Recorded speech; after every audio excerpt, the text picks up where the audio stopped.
Why are we? Fine, fine. Straight up, you got your ass kicked. Go be conservative. Tell me I got my ass kicked. You that's did. What I want to hear. 42 points. Do I need to say anything else? What happened in this game? I don't think Draymond should have been suspended at all. Are you out of your damn mind? You are out of your damn mind. Hey, Josh, can you smell? Really? Cooking. The Rock has come back to SmackDown. And completely stolen Cody Rhodes' WrestleMania moment. This is total. No, you don't get to talk right now. Oh, really? No. You don't get to talk. No. I am projecting. That's what I do with the media. You guys are afraid to put your freaking takes out there. Yes, that's what I'm doing. You, again, just you don't know how sports media works. This is my job.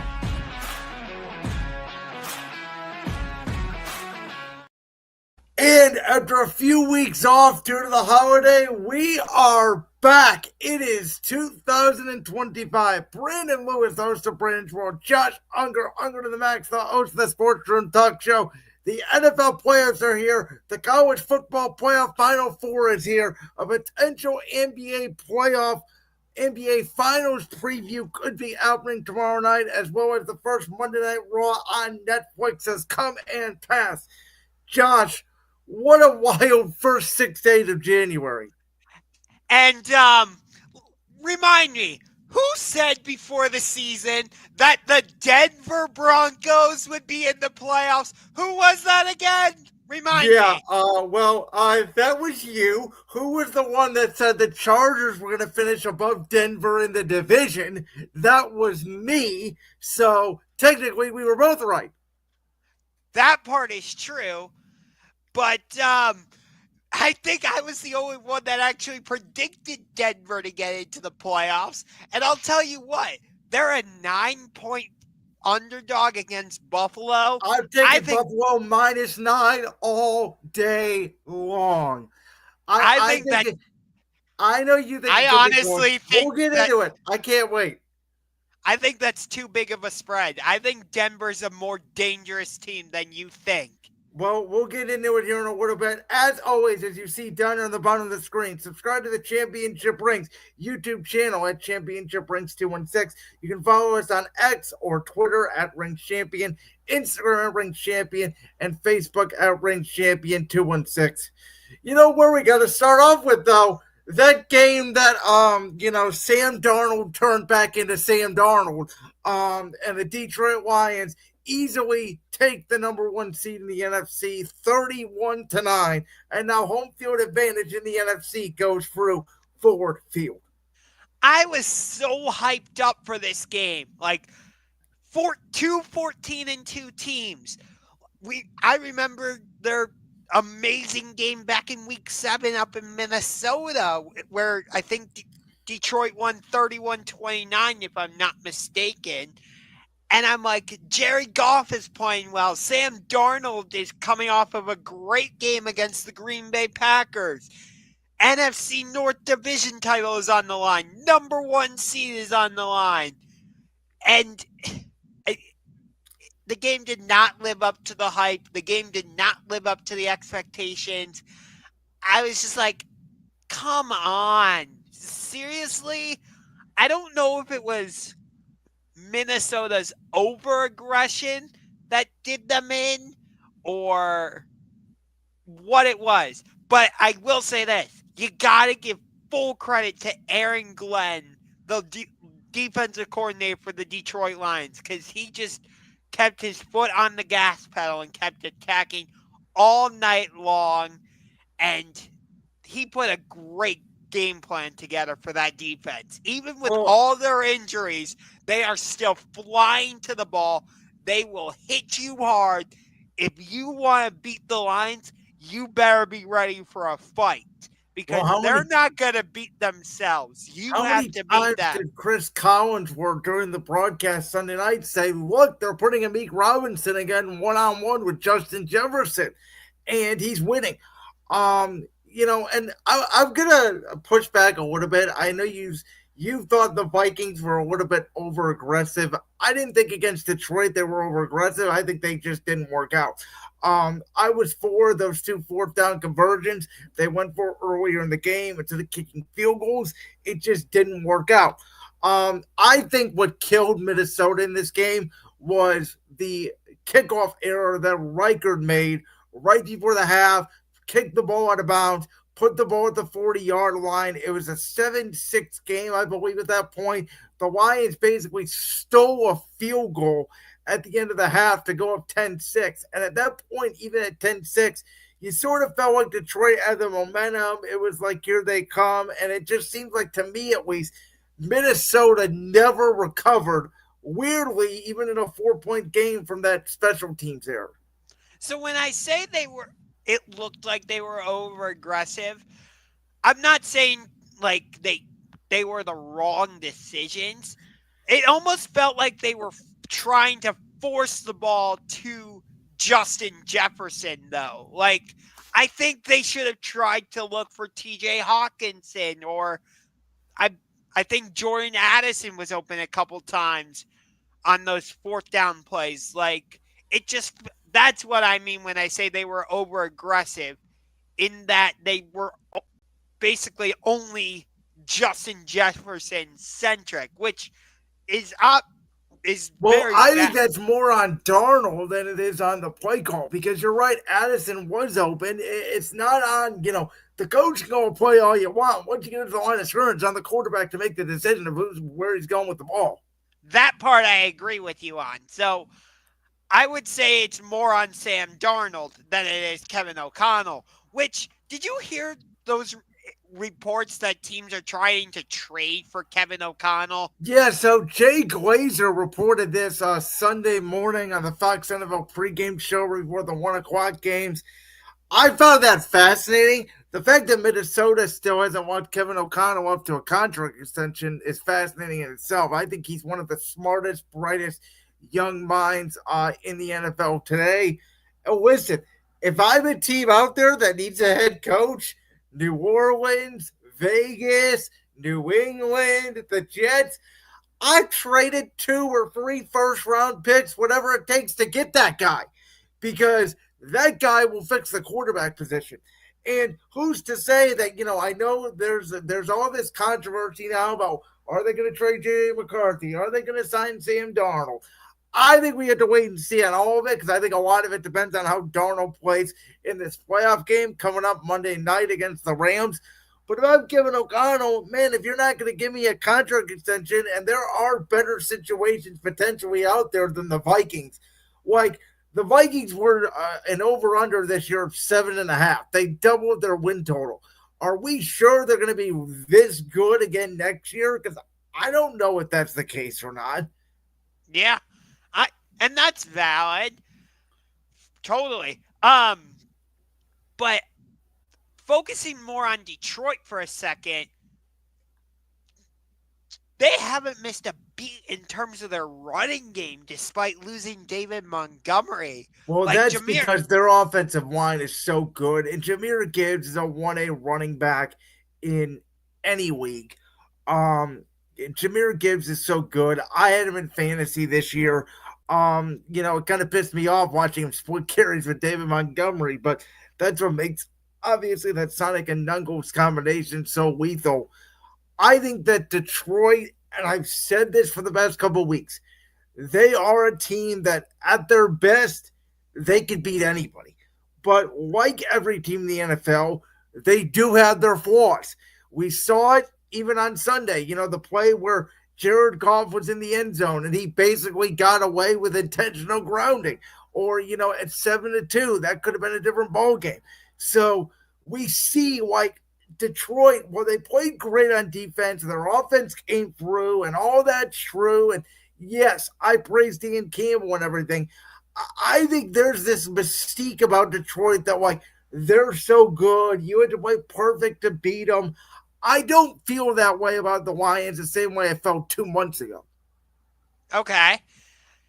It'll be interesting to see how like these head coaching vacancies kind of hang over the heads of Ben Johnson and Aaron Glenn, because obviously Ben Johnson's the favorite to get a head coaching position somewhere, but I wouldn't dismiss the idea of Aaron Glenn getting it. No, I wouldn't either. And the funny part is those guys are probably both competing for some of the same jobs. Not all of them, but some of them.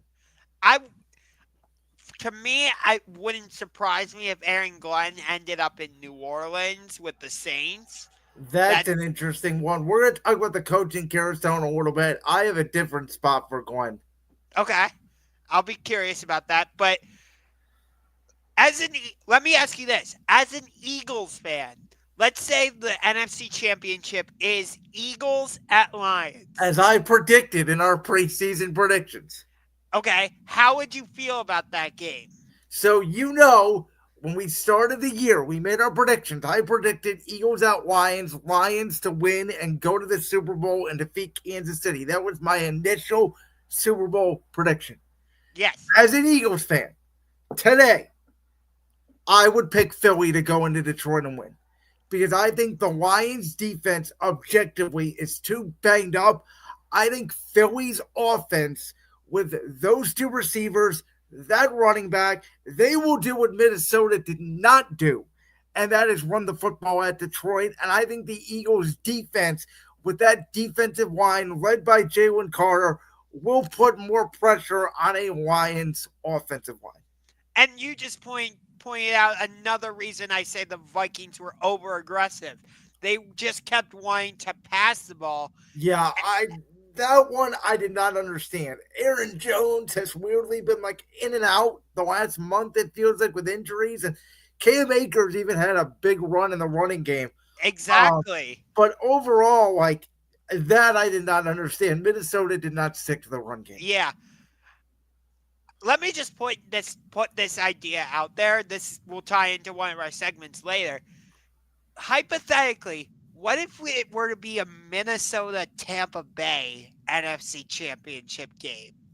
So that game would be in Tampa. Yes.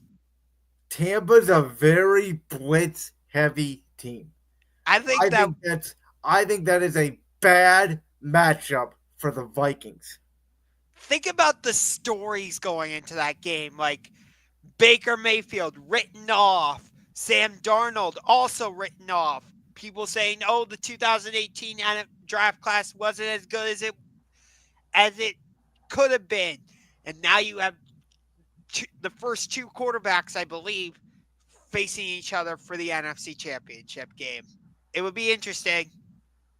Okay, so my team had the number 2 seed wrapped up in the NFC going, and Tanner McKee balled out. He beat a Giants team that flat out quit because they didn't want to improve their draft position. They didn't want to pull a New England, if you will. Granted, the Giants already screwed up their draft position last week. And so there was this whole debate around, did the Eagles let SaQuon Barkley go for the record, the rushing record? He was 101 yards away from breaking Eric Dickerson's record.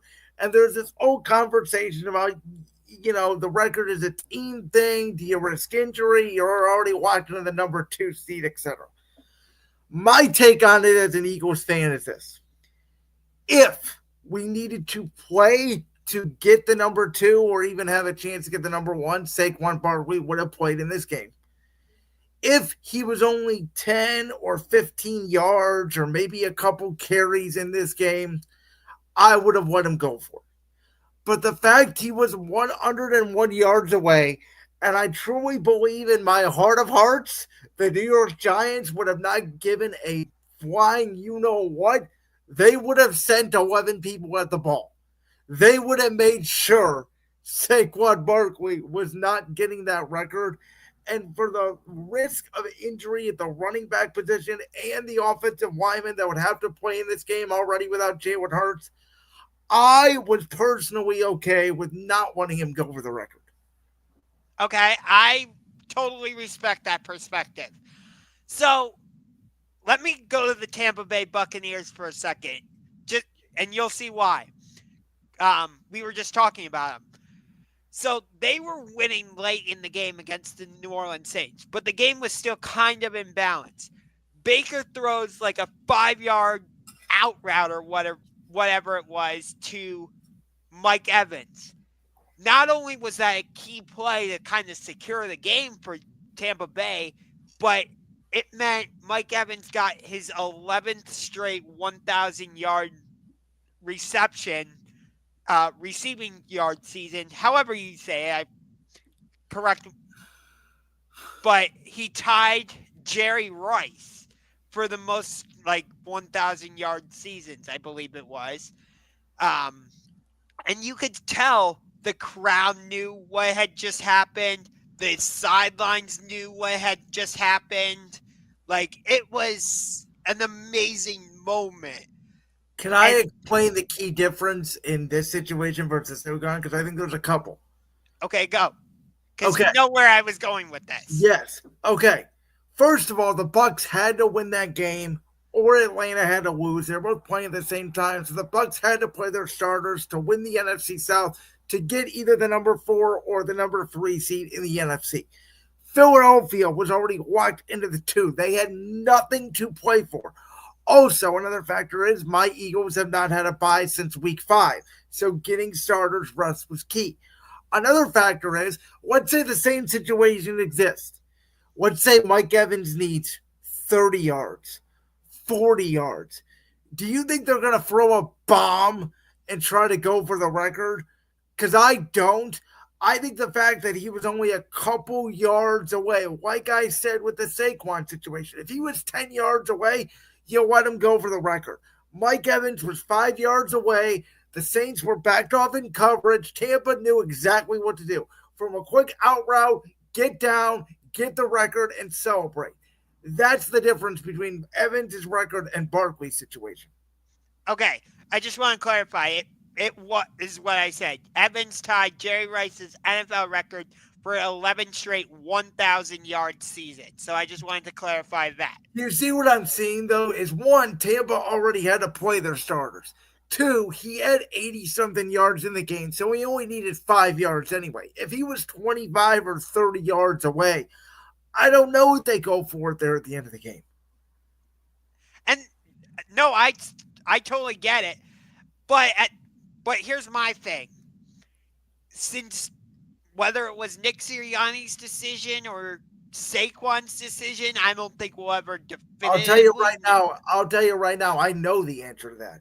It was a Howie Roseman, Jeffrey Lurie, Nick Sirianni situation.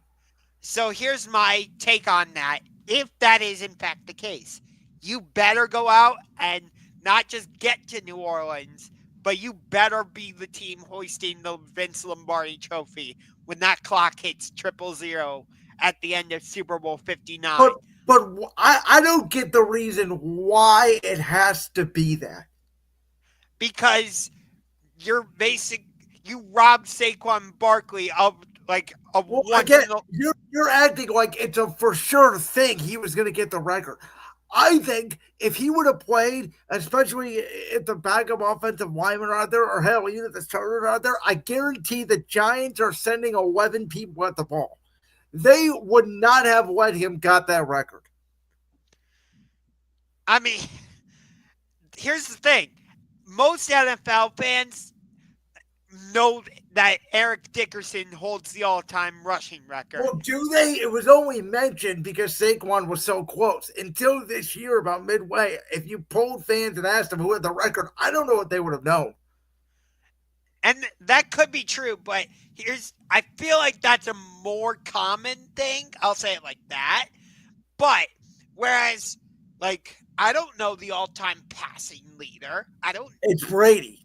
Okay. Brady has every quarterback record there is known to man. But do you kind of get my point there a little bit?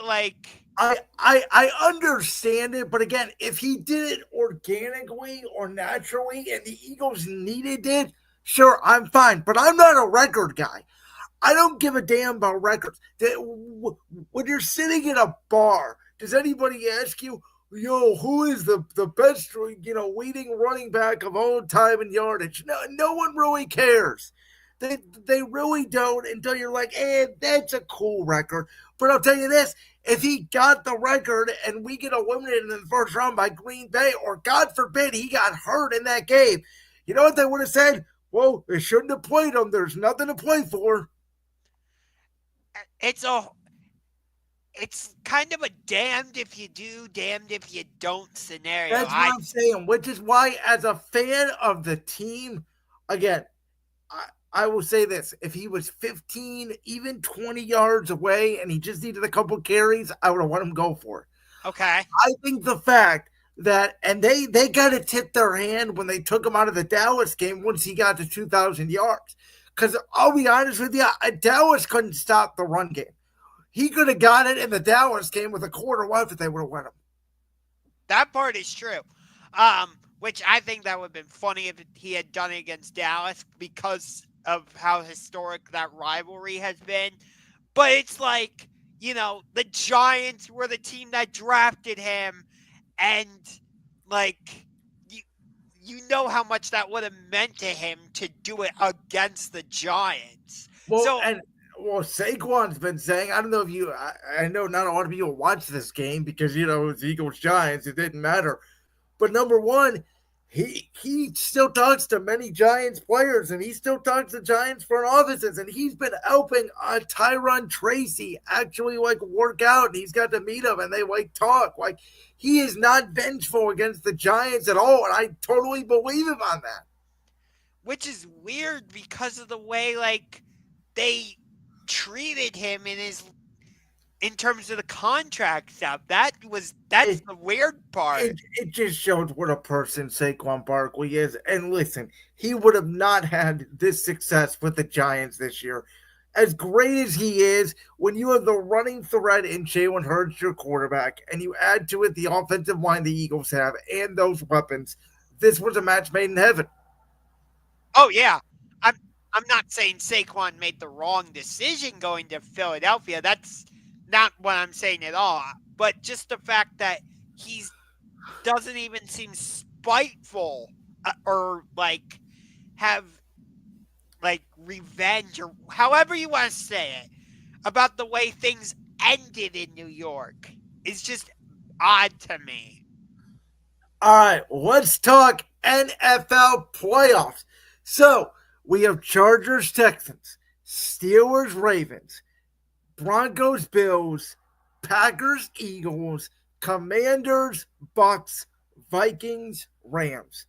The question on the screen is who will be the surprise team in the NFL playoffs? But Josh, I'll let you take this in whatever direction you want.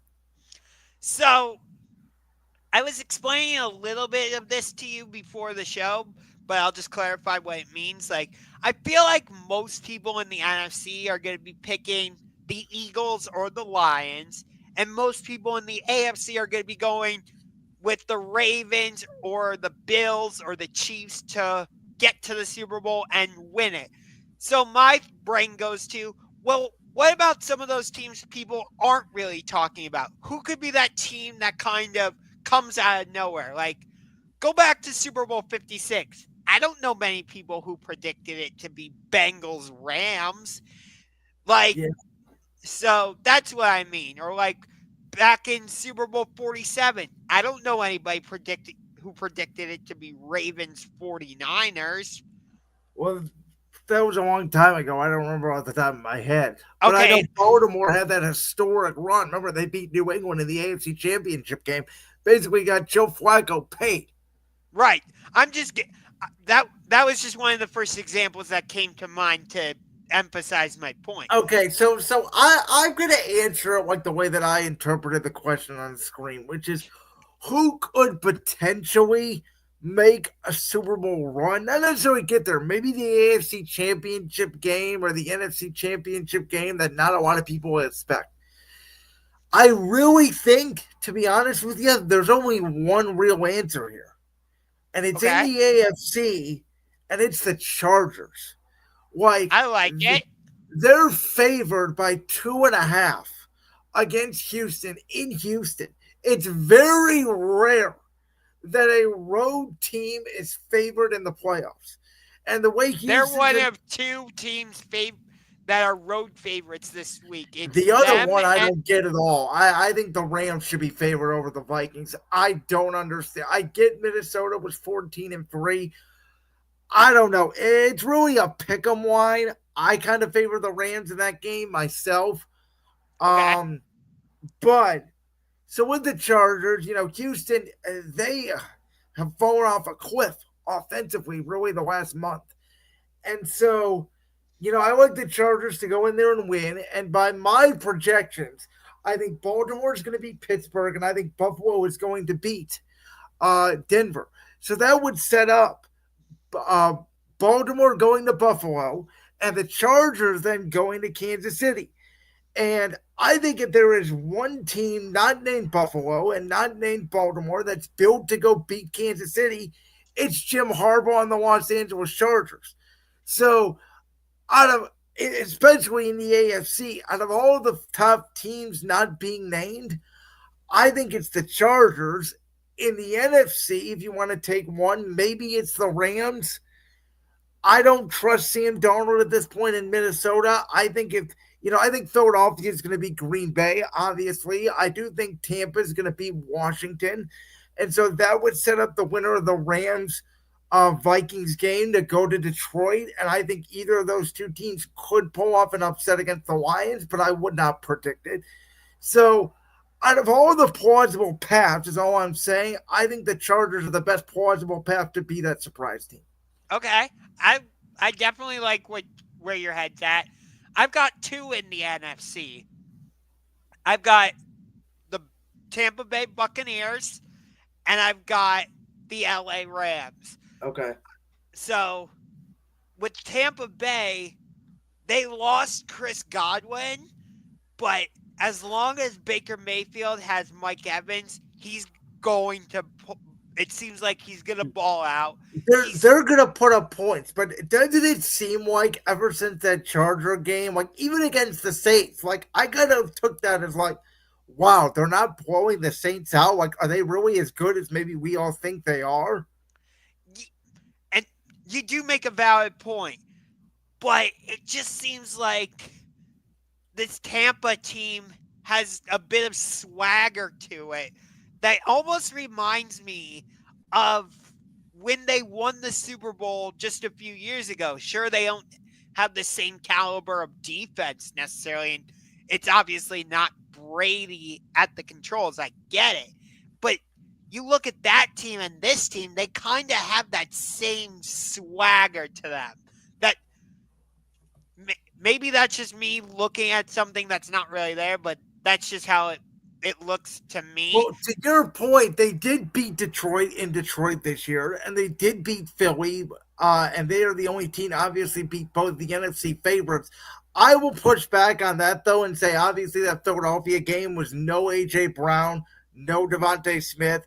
It was a different Eagles team that Sure. was a game. So I think that, Philadelphia has obviously struggled the last couple times they play against Tampa.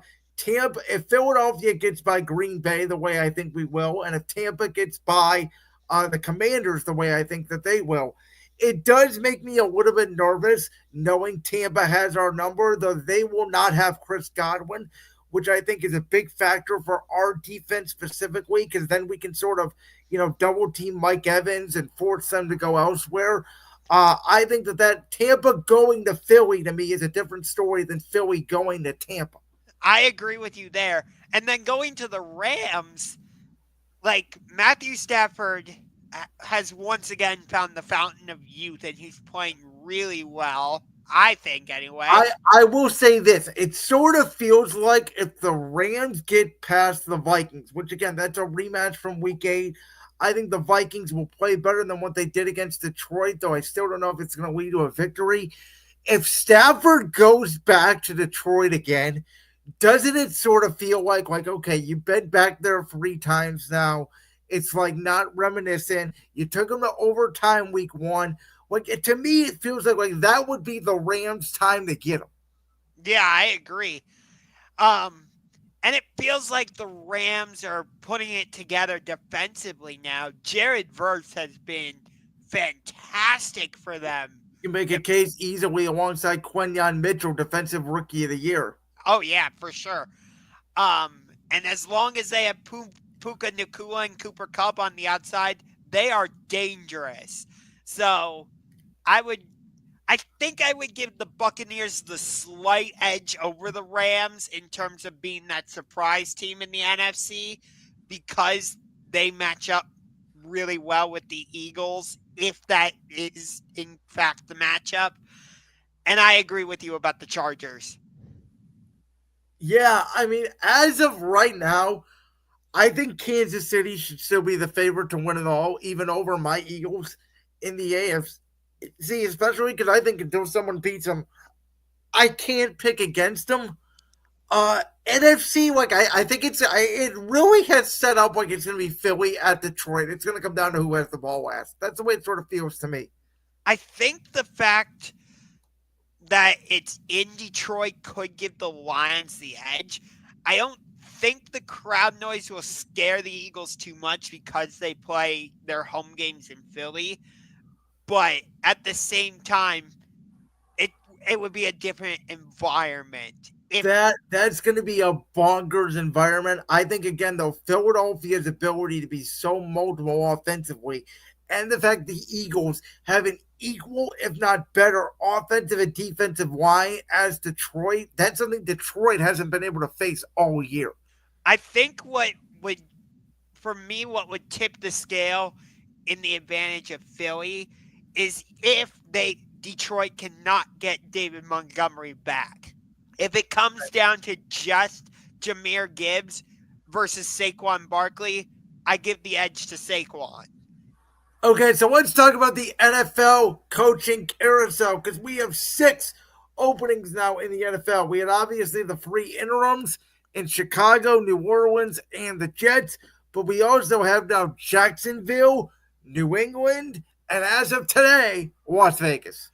New England, I don't get it. I do. This was absolutely the right move. And Mike Vrabel is not the right move there. Ben Johnson is the right move. I'm just going to stop and I'm going to tell you why right here, right now. Go ahead. I have said this. Josh, did I not say this a year ago?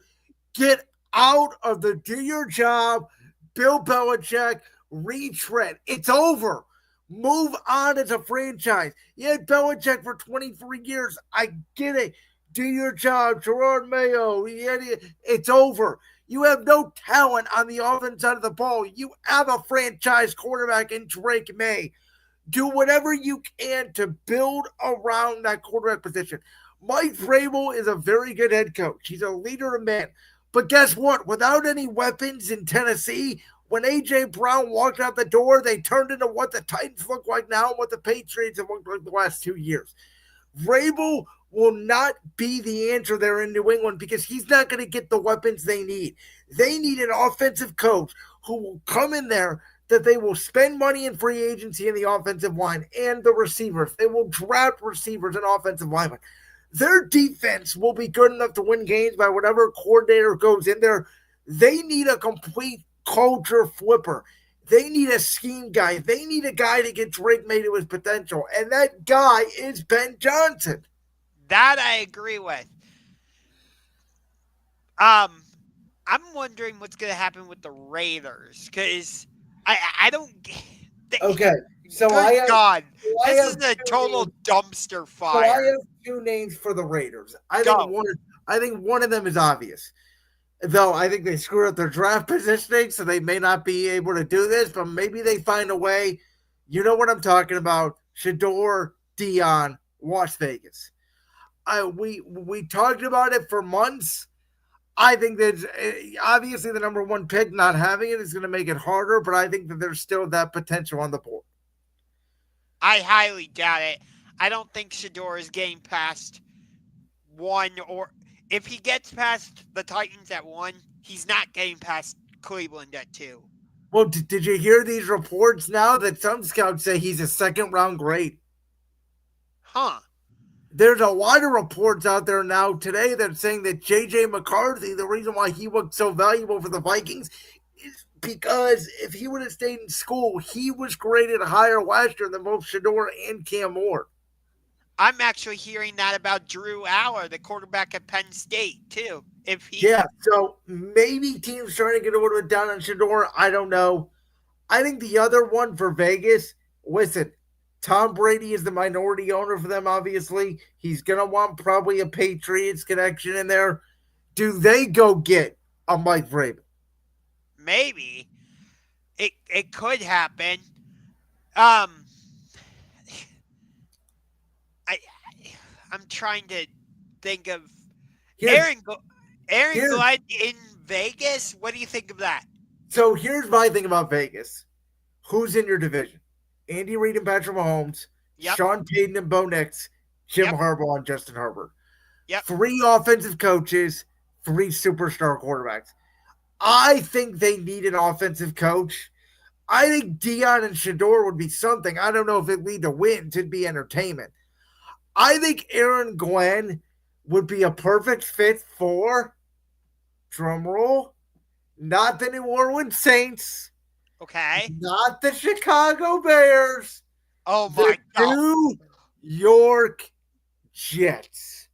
Come They on. they need a culture changer. They don't need an offensive head coach.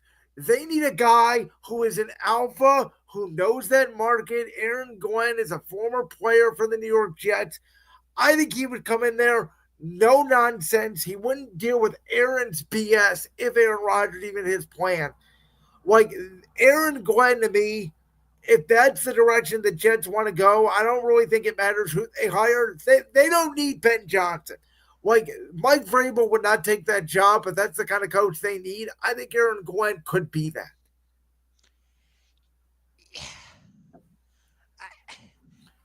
I. Uh, They need a guy. Again, I don't think they need an offensive coach. I think teams that need an offensive coach are teams like New England, teams like Vegas, teams like Chicago, teams that are going to have, a young quarterback or have a young quarterback. I always think with a young quarterback, your first coach should be an offensive coach, unless you're like Washington, where you get super lucky and you get a fantastic offensive coordinator in Cliff Kingsbury, then it can work. The which problem Cliff is the Kingsbury could possibly land another head coach. well, again, the problem is that if you're Dan Quinn, if Cliff Kingsbury leaves, is there a chance Jane Daniels regresses? Remember last year we were all gung ho about Bobby Slowick. How is Houston's offense look this year? Yeah, you're 100% right about that. So, I think the most interesting head coaching position, I'm going to say it's the Chicago Bears. they're in the toughest division in football. Now, you want to talk about if I'm the Bears, there's no way in hell they do it. 0%. That's when you call your division rival Vikings and you go, we'll give you our whole draft for 2 years. Can we take your coach? The Vikings would just hang up and probably slap them right in the face. That's what I mean. There's no way in hell they do it. But like, there's all this talk about, oh, they need a leader of men. They need Mike Vrabel. They need Aaron Glenn. They need an alpha. No. Caleb Williams needs an offensive head coach. That's what he needs. And if he doesn't work out, then you go get a Vrabel. Then you go get an alpha defensive coach. But again, I think Caleb, like Ben Johnson to me, Chicago or New England, that should be his 2 picks. I agree with you. Whatever happened to Eric Bieniemy, the former offensive coordinator for Kansas City? Well, he just got a job somewhere. I don't remember where. I think it's some college. I know it's not Belichick in North Carolina, but I know he just got a job somewhere. Okay, because I was going to say maybe he could get an opportunity to be a head coach. No, he's an offensive coach. Let me see. So it doesn't say on here, but I know he just got hired somewhere. Matt Nagy's the current offensive coordinator for the Chiefs, right? Correct. Okay. I know it was a disaster for him in Chicago, so I'm not saying he should go back there. But What about putting him in Jacksonville with Trevor Lawrence? So here's my take on Matt Nagy. I don't think Matt Nagy is going to want to become a head coach again because I think he's the next in line for Andy Reid in Kansas City. Okay. But we saw how well that worked in New England with Gerard Mayo. Yeah, but Gerard Mayo's a defensive coach and a defensive culture. Matt Nagy has Patrick Mahomes. That part is true. I just wonder, do you think that pairing could work if Matt Nagy were to go to Jacksonville? And I don't know because as high as I was on Trevor Lawrence, I'm not that high on Trevor Lawrence anymore. Like I think he has Carson Wentz syndrome. Like I don't know what's wrong with him. Clearly, it didn't work out with Doug Peterson. They made the playoffs that first year. They took Kansas City to the women in the divisional round, and then they started the next year. What were they? 8-3, 9-3. Lawrence gets hurt, and they never recovered. Like what the hell happened? Yeah, I know, and they were having a discussion about this the other day. Like Trevor Lawrence gets paid, and he's fallen hard, but it's Doug Peterson that takes the brunt of the sword. Well, I don't think Doug was great in Jacksonville. I was surprised that he stayed after that Lions beat down. Like, I thought it was time. I think Doug's run as a head coach has probably ended. He's probably an offensive coordinator or quarterback coach at this point. Like, and I love him. But Jacksonville has progressed. It wasn't just Peterson. They never got the defense right. So let me ask you this. Did Miami make the right decision keeping Mike McDaniel? I'll be honest with you, no. Like, and I think Mike McDaniel is funny. I think he's clever. But what team do they beat with a winning record, Josh?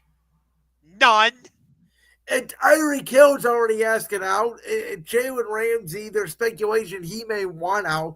Like, the Dolphins, what's their ceiling next year? 8-9 wins again and maybe make the playoffs again? And think about that. They just gave Tua a big extension, too. Which we both said was a mistake. Yes. I think the one that, to be honest with you, I don't really care about. It's like the Saints. Like, I don't know what they're going to do. I don't know who they're going to hire. They're in salary cap hell. They're an old, aging, expensive roster. Yeah, I don't care. My guess is they'll go get Aaron Glenn because of the connections and stuff there. And if I was him, I would stay in Detroit one more year if that's the case. Yeah. Hey, if I'm Ben Johnson and we win the Super Bowl, I'm staying in Detroit. I think if you lose, I think you come back. I think if you win, it's business finish, you move on. Ugh. But I also think at the same time, these two job openings, Chicago and New England, I don't think they, it'd be hard for me to pass on one of those jobs. For Vegas, it depends on what you do at quarterback position because it's not going to be Aiden O'Connell, obviously. It's not going to be Gardner Minshew. Do you go out and get a Kirk Cousins? Do you try and pry Sam Darnold away from Minnesota? No, it won't work in Vegas. That's the thing. That's my whole point, though, is like it doesn't matter if you get the right head coach. If you get the right head coach, if you don't have the right quarterback. I think you got to take a big swing. I think you got to trade up in the draft. You got to get one of those kids. That's the problem. Well, I would say that, but we've seen the Browns are willing to trade. There's so many reporting out there about the Browns taking a quarterback. I don't believe it.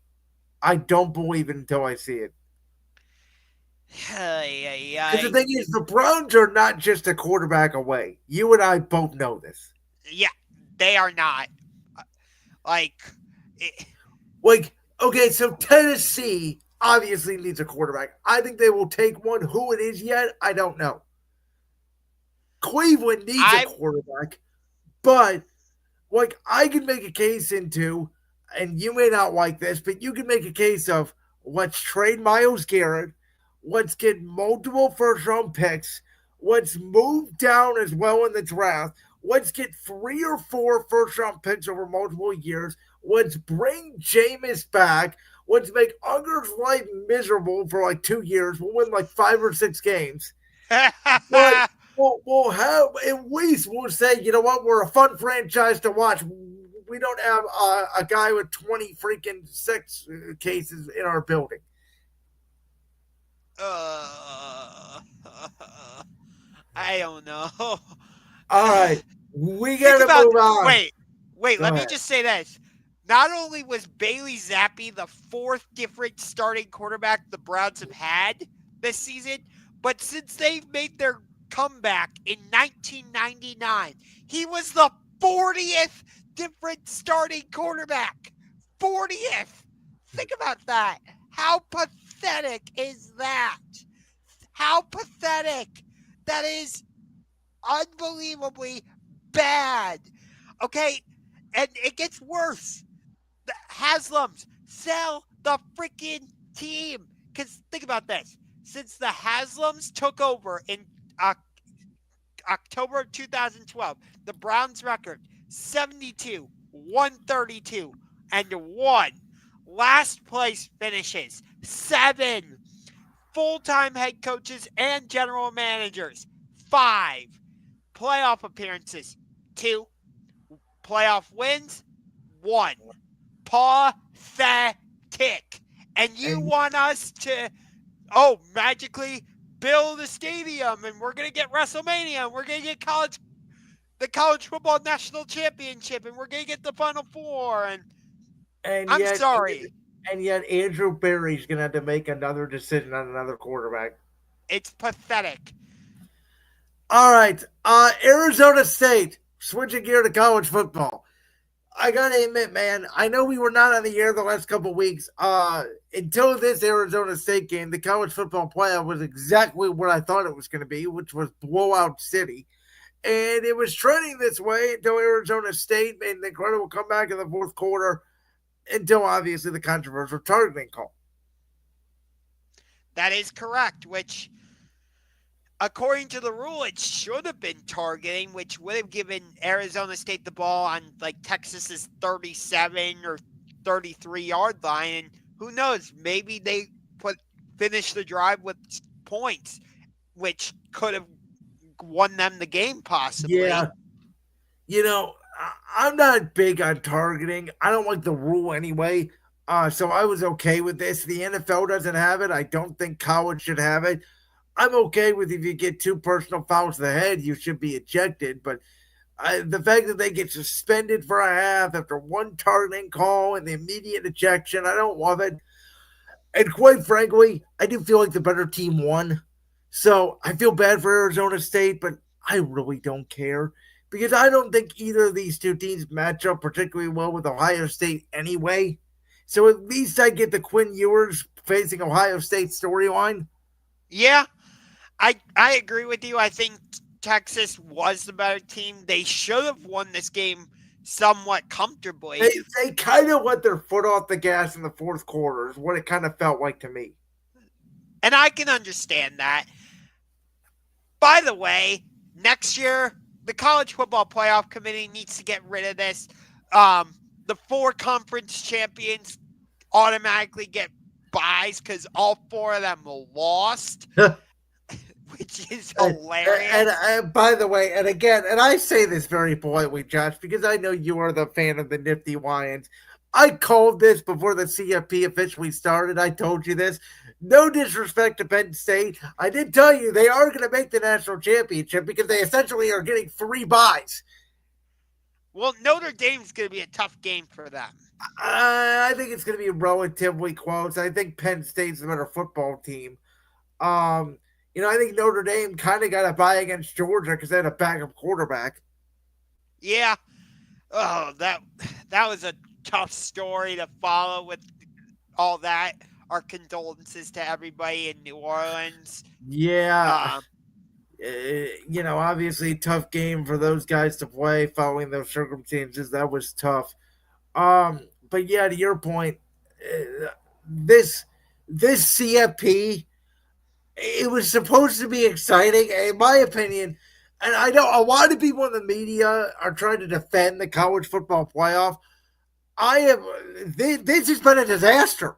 I'm sorry. Maybe it's been good for ratings and revenue and all that, but I think it's objectively been a disaster. So let me just ask you this, and we'll just get right into it.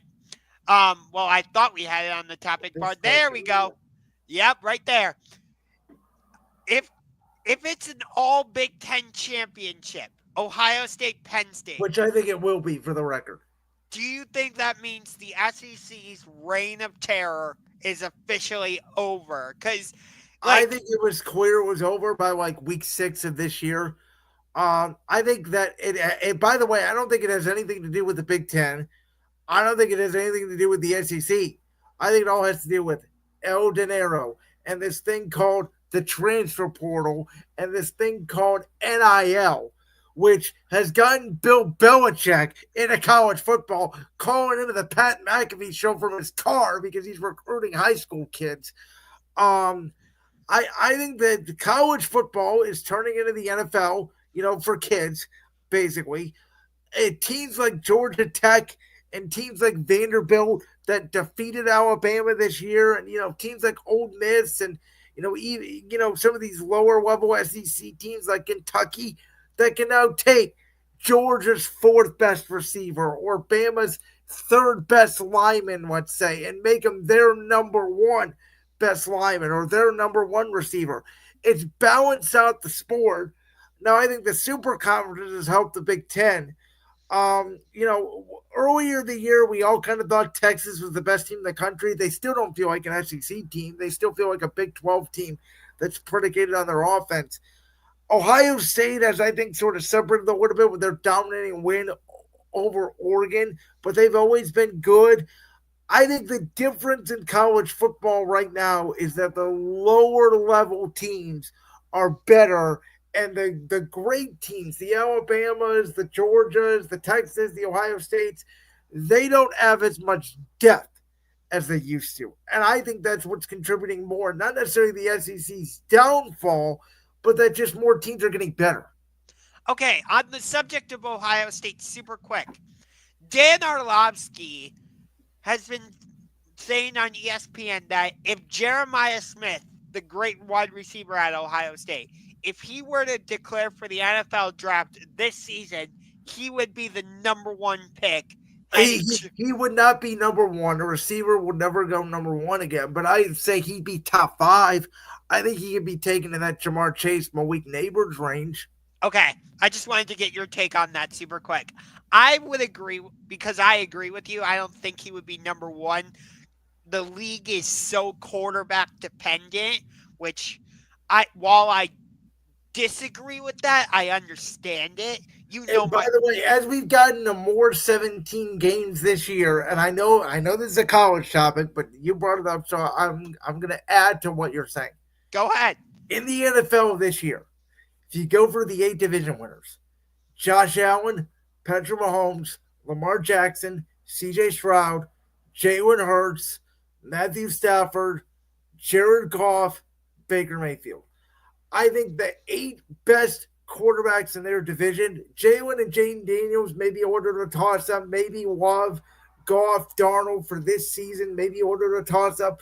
But for the most part, either the best quarterback or the best roster won every division. I agree with you.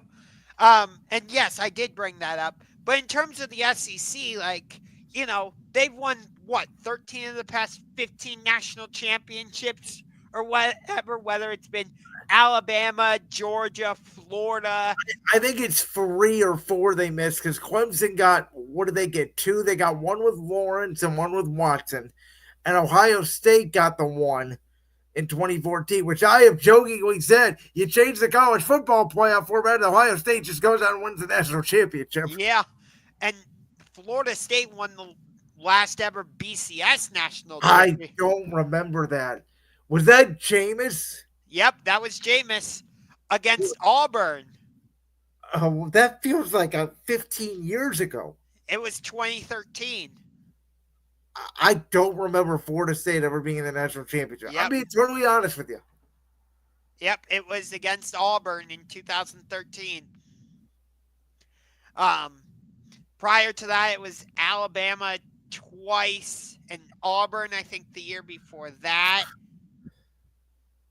So, yeah, it's been the SEC for a while.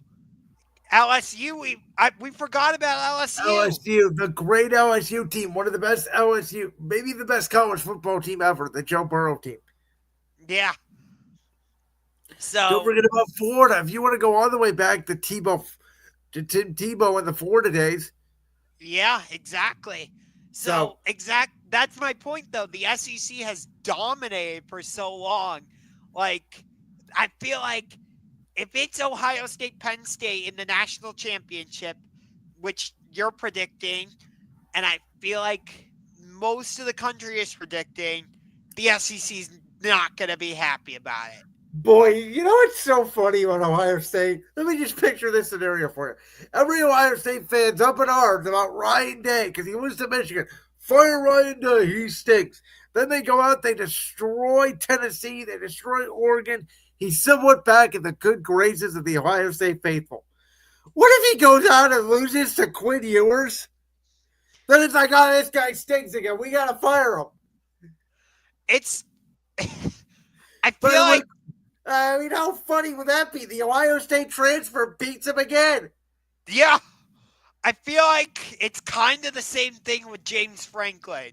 Like, he's not out of the woods yet at Penn State. Well, I think he's safe there. I don't. You're a Penn State guy. Is he really in danger of losing his job?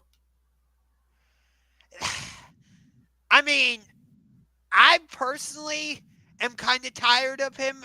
From what I've seen on Penn State Facebook posts, after the Ohio State game anyway, people were done with him because he can't beat Ohio State, and when he's needed to beat Michigan, he wasn't able to beat the Wolverines. It's the same reason why Ohio State fans wanted to fire Ryan Day, because he's 1-4 against Michigan. When you become the head coach of the Ohio State Buckeyes, your two primary objectives are, one, to beat Michigan, and two, compete for and win national championships, right? Yeah, you know what's funny about this? This is gonna sound so bad as a joke, but Ohio State's gonna play Penn State in the national championship. It's gonna be a loser head coach is fired. National championship. Yeah. Don't. I don't know how I would feel about the national championship. I don't know. Shall we move on to two massive games in the NBA? One tonight, one tomorrow night. First, a matchup of the previous two defending NBA champions, the Denver Nuggets from 2023, the Boston Celtics from obviously this past year, and then tomorrow night, live from our hometown at Rocket Mortgage Fieldhouse, what I believe will be an NBA Finals preview. I'll put that on the record right now. Thunder Cavs. Yes, this is the first time in NBA history a team with a 15-game winning streak, the Oklahoma City Thunder, is taking on a team with a 10-game winning streak, the Cleveland Cavaliers. You got Shai Gilgeous-Alexander going against Donovan Mitchell. You got this game was not originally going to be on ESPN, but now it is. Mike Breen, Richard Jefferson, Doris Burke will be on the call for this game. I decided to not work this game and watch it from the comfort of my house on my couch. I'm I'm kind of regretting that now, but nonetheless, it's gonna be fun to watch, and we get to play them again next week in Oklahoma City. Which is why I kind of disagree with the sentiment that like this is such a huge game, because on the precipice, like they play again the next week. Like I don't know. The fact they play 2 times in a week kind of takes the steam off it a little bit for me, because it's not going to be spread out as much. Like I could very well see a scenario where these two teams split. Cavs win in Cleveland, Oklahoma City wins in Oklahoma City, vice versa. But like if Oklahoma City sweeps the Cavs and it's close, or vice versa, I'm not going to feel any different about either team. Okay. As for this Celtics Nuggets game, the Celtics, this has been an interesting road trip for them. They started it, I believe, Tuesday in Minnesota, if I'm not mistaken, last Tuesday. And then they went to Houston. They won both of those games, but lost their last game against Oklahoma City. And now they're finishing it up against Denver. That's a tough way to finish. You got Jason Tatum going against Nikola Jokic. Denver has this weird feel to it this season. They do. They don't feel as dominant. Yet Nikola Jokic is stacking the stat sheet like he always does. You know, I was high on them obviously last year. I sort of felt like they could be a new dynasty in the NBA, and then you did say that, yep. And then it fell apart against Minnesota. Remember, we had our big bet. Minnesota went up 2-0. You thought it was over. I said it was not over. I'll get you that Dr. Pepper. I'm sorry. I completely. That's all right, but it's all right. I'm sure you'll win it back sometime this playoff season when I bet you on something else. But anyway, so Denver goes up 3-2 in that series. Then it comes down to Game 7, and Naz Reid basically shoots the heart out of Jamal Murray and Nikola Jokic because no one else contributes for the Nuggets. They have made strange bench and roster decisions this past 2 years where it's been sort of like we won the championship, who cares? Instead of trying to extend their reign. And now they're in a very tough Western Conference where, listen, the Rockets, who I did predict to be very good this year, they are the number 2 seed in the West. They're 7 games back of Oklahoma City. Yeah. Like the and for the record, Boston, if they lose this tonight to Denver, Josh, you know they're 6 games back of the Cavs. Yeah. Like if you play the law of averages out, like I think the Cavs are going to finish, and I've been bold on this. I think it's very real. The Cavs have a chance to break Golden State's record. So that's how good I think the Cavs are. Like I think the number 1 seeds in the East and West are almost locked up already, barring any catastrophic collapse. So here's my biggest concern when it comes to the Cavs. It's still that small forward position. Like whether it's Isaac Okoro starting or Max Strus or we've started Dean Wade there, we're going to be, if we want to get to the finals and ultimately win it, we're going to have to go through Jason Tatum, Jaylen Brown, what the Knicks can throw at us, Giannis, Chris Middleton, Shai Gilgeous-Alexander in the West, Houston and their weapons. You get Denver. I know Denver's in a bit of a funk, but I don't think you can just outright dismiss them. You get my point. But here's my thing about this Cavs team. And a lot of people said it earlier, and I didn't want to believe it. And the more I look at it, though, the more it's true. This team is turning into the 2014-2015 Warriors. Like the team that nobody suspected with a new head coach. They thought was going to be good. Nobody suspected this, and they just came out and blitzed everybody. And you mentioned, yes, we're going to have to go for Milwaukee, and yes, we're going to have to go for the Knicks. And I get it, our small forward position's not great. But you know what we do that more NBA teams are trying to do, and they can't do it because they don't have the personnel, is do what Boston did a year ago, which was we don't have the most talented team in the world, but we have the most depth in the league, and all we do is shoot threes. And that Cavs Celtics series, if you're an old school basketball fan, it's going to be aesthetically displeasing for you because it's going to be a 3-point shooting contest. I mean, that's what the Eastern Conference Finals is going to be. It's going to come down to can we make more threes than Boston? That is going to determine who makes the NBA Finals. Yeah. By the way, we do have a question here. Okay, guys, tomorrow is a big game for the Cavs. What makes it so important for each team to win? It's history? I mean, I was telling you this earlier. These two teams, the Cavs and the Thunder, are a combined 62-9. Yeah. Think about that. And like I said, this is the first time in NBA history a team riding a 15-game winning streak is facing a team riding a 10-game winning streak. To Like, answer the question on screen, what makes it so important? It's not really important for each team to win because I think they're both going to be locked up as the number one seed. How is each team going to win? It's what the NBA is now. The NBA is a 3-point shooting contest. And I think it's bad for the league. I think the league needs to make some changes. I know we'll talk about this as we get more in depth in the NBA as football season sort of winds down. But as it stands right now, Josh, I think I told you this like the second week in November. The Cavs and Oklahoma City, too. Though Oklahoma City is more younger, they're a little more athletic, they don't do it as much. We are copying the Celtics from last year. We have 9 guys that can shoot a three. We're shooting 50 a game. And if we make 20 of them, we're always unbeatable. yeah, it's just that small forward position that scares me. It really does. Okay, well, let me ask you this. With Evan Mobley now becoming more of a 3-point threat and becoming a dominant player that we always knew he could be, though JB Bickerstaff committed a crime basically and couldn't unlock it from him. Is Evan Mobley being that great player that we thought he could be, along with Darius Garland playing at his level? To me, that makes up for maybe not as much production at the small forward spot.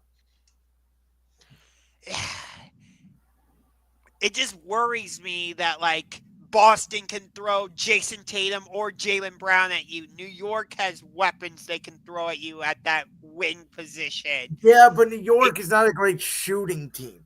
New York is going to out physical you, and I know the playoffs are all about physicality, but Boston was not that physical. Boston just outshot people. Like, that's how they So won the title. the good thing is, if the standings hold and Boston and New York both advance, they would play each other. So they would take out, one of them would be taken out. The 4 seed right now is the Magic, which is interesting because last year the Cavs were not physically tough at all. No. And Orlando's been doing this, by the way. Jalen Suggs been hurt. We know Banchero's been hurt. They've had a bunch of injuries they've had to overcome. Yeah, the Wagner boys. But again, we would play the winner of that, like, play-in tournament, which Atlanta's in the mix there right now. I don't like it. Atlanta's the only team that gives us trouble, and why do they? Because they shoot the hell out of the ball. Yeah. So, I don't like that we had to play Atlanta on the second night of a back-to-back this month, but whatever. But in terms of this Boston-Denver game, going back to that, it's going to be interesting because Jokic is a game-time decision. I was just looking at this. Okay. Because of an illness. Boston is an 8.5-point favorite going into this game tonight. Which tells me that they think Jokic is probably not going to play. Yeah. Aaron Gordon is out for the Nuggets. The only injuries Boston is dealing with is Derek White is out and Jordan Walsh. So, by the way, is it just me, or has the NBA had more injuries this year than ever before? Like, everybody's hurt. I agree with you. I don't get it. And it's just adding more fuel to the fire that the NBA needs to shorten its season. And by the way, for all the criticism of load management, most of these injuries are not load management. They are legitimate injuries. Yeah. Like, look at, again, the Orlando Magic, Paolo Banchero. He's been out for a while with a major injury. The Wagner boys have both been out. Chet Holmgren is dealing with another major injury. That's sort of been the one thing for the Cavs is, Okoro. Who cares about Okoro? I really don't care about Okoro. Exactly. That's my point. Outside of Strus, they haven't had a major injury. Which, like, Strus, he adds an element, but it's not like we really missed a beat with him. Well, again, he'll give you that extra, 6 or 9 points, however you want to say, from the 3-point line, extra 2 or 3 shots a game.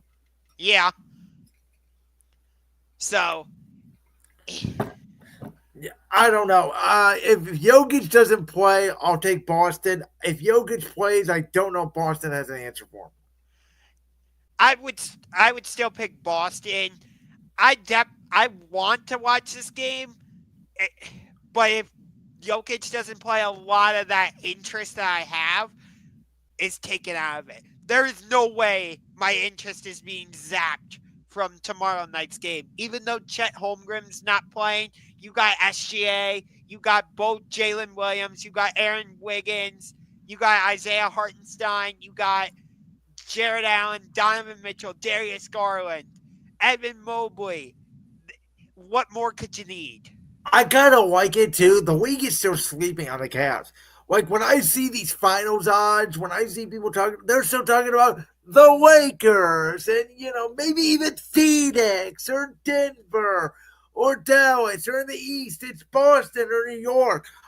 Excuse me. We are having a record breaking season. And may I add, once again, I'm putting it on the table.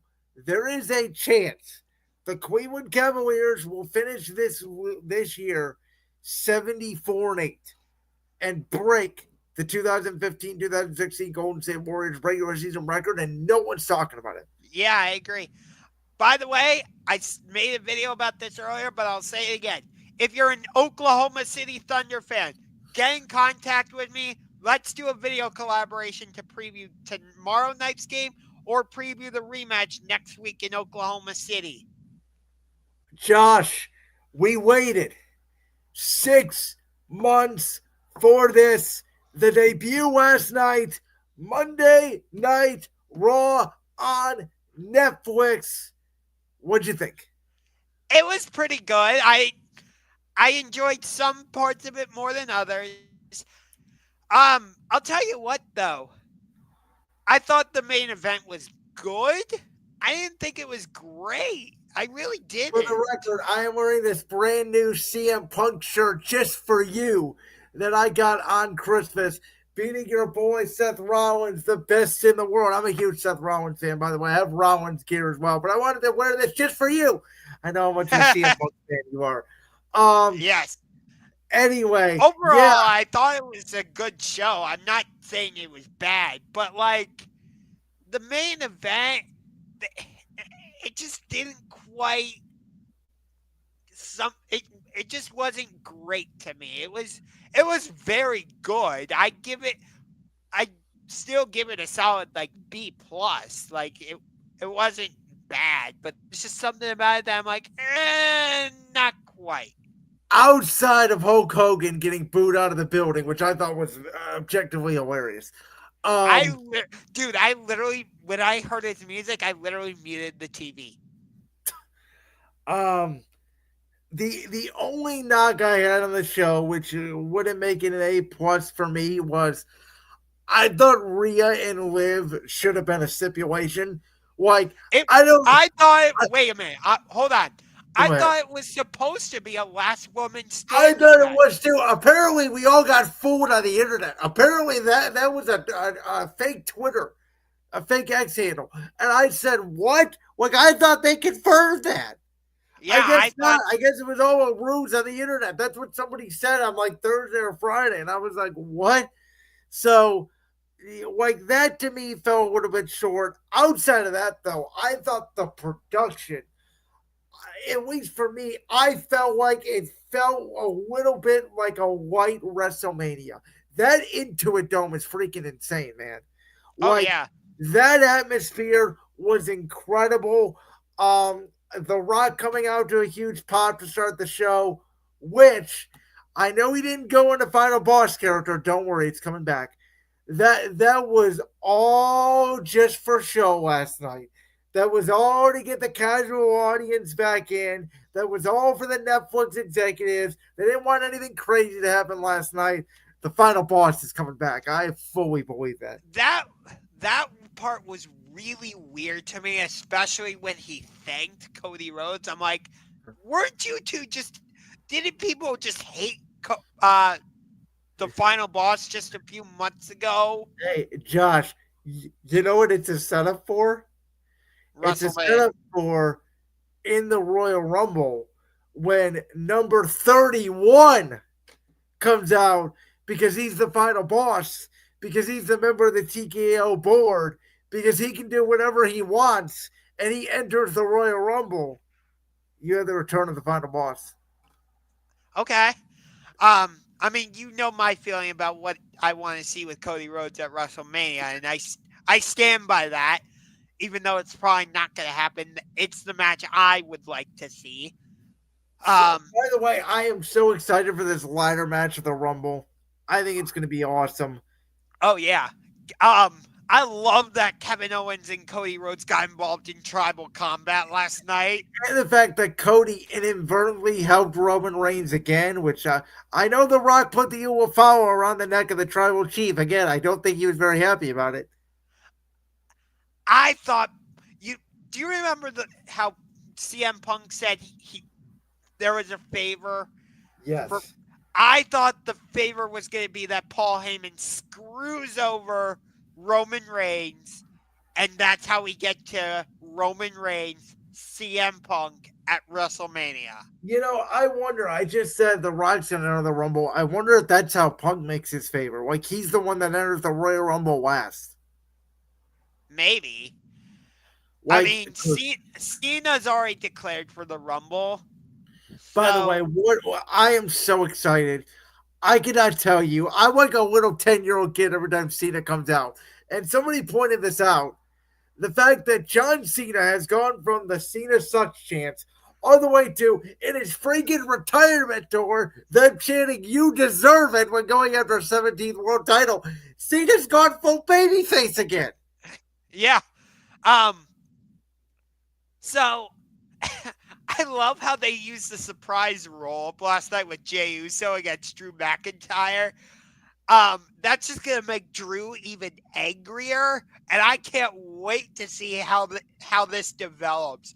I'm loving this Drew McIntyre stuff. Oh, I think Drew is one of the realest characters in WWE. Speaking of which, I think one of the most controversial, maybe not moments, but just thoughts from the internet, if you will. You're a big UFC guy, so you're used to this. It doesn't bother me per se, but there's a lot of comments about the sponsorship and what's going on the mat. Does it bother you? Not really. I'll say this though, it's a little odd because the SmackDown ring is just blue.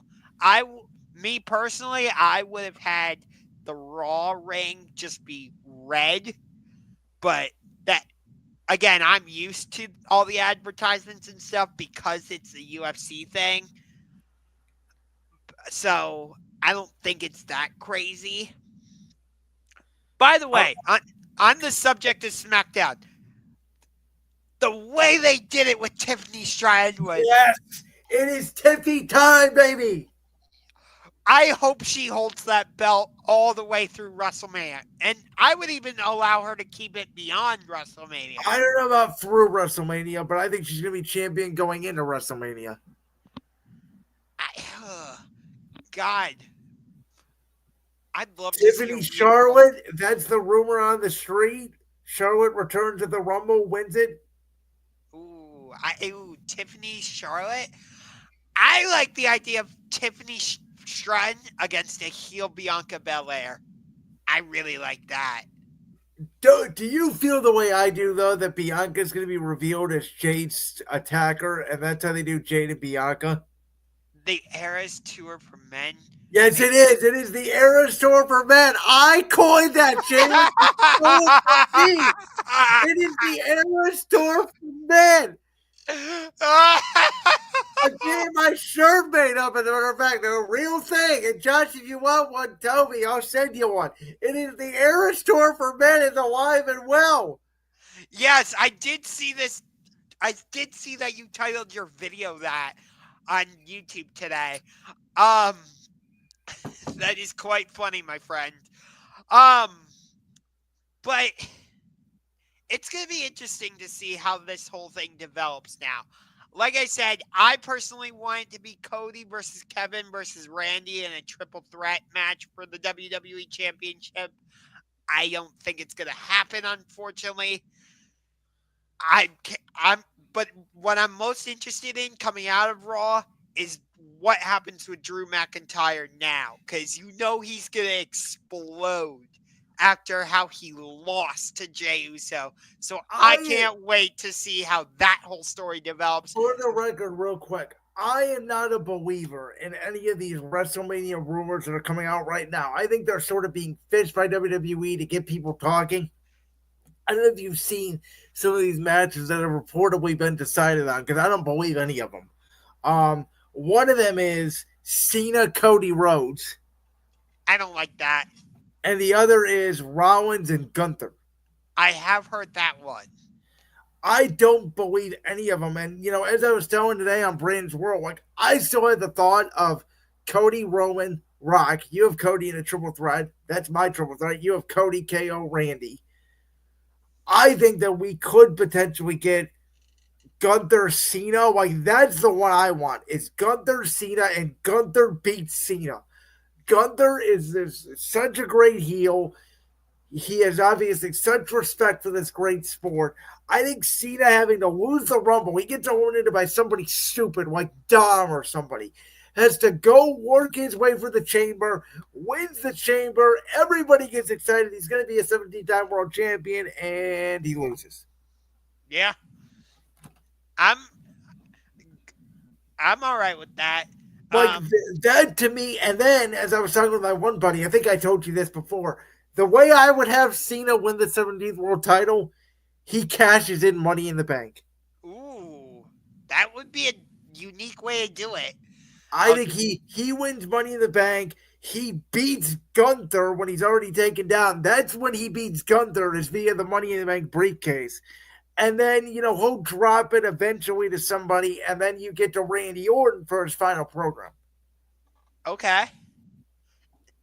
I'm kind of into that. And my thought is, I know we all want these dream matches with Cena, where you have the sort of one-off dream matches with maybe the likes of Breaker, Carmelo Hayes, etc. You do that when he's the world champion and he comes out on Raw and SmackDown and does the Cena Open Challenge. Yeah. I hope we get something with Carmelo Hayes at WrestleMania.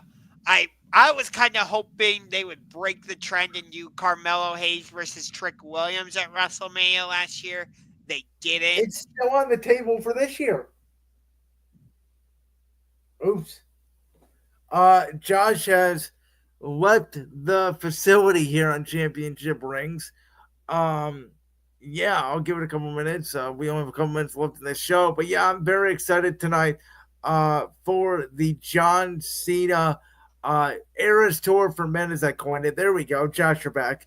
I don't know what happened. I just randomly got kicked off. So, all right. Well, do you have any thoughts on this? Anything else? Like I said, I'm very interested to see where Drew McIntyre goes.